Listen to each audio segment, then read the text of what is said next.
रात्री पाणी आलं अचानक, आम्ही रोडवर आलो, आम्हाला खाण्यापिण्याची काहीच व्यवस्था नाही, पाणी नाही पिण्याला, बारीकले पोरं आहे. समजा आम्हाला काहीच अडचण म्हणजे सरकारनं आम्हाला काही द्यावं अशी आमची इच्छा आहे बा खाण्यापिण्यासाठी.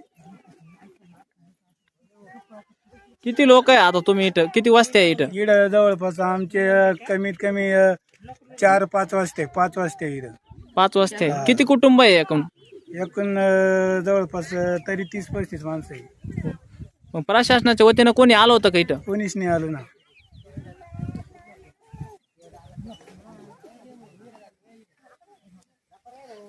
सरकारकडून काय अपेक्षा आहे तुम्हाला तिथं? सरकारकडून काय आम्हाला खाय प्यायला समजा पिण्याचे पाणी, समजा घरदार असे द्यावं असं.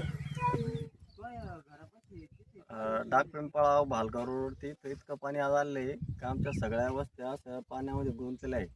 सगळे रस्त्यावर रोड वाढले लोक इथं. आणि आमचे भागनाथ मोहन असन किंवा विठ्ठल भाऊ असन, हे सगळे पाण्यामध्ये गुंतल्यामुळे सगळे डांबर रोड येऊन राहू राहिले आता सध्या.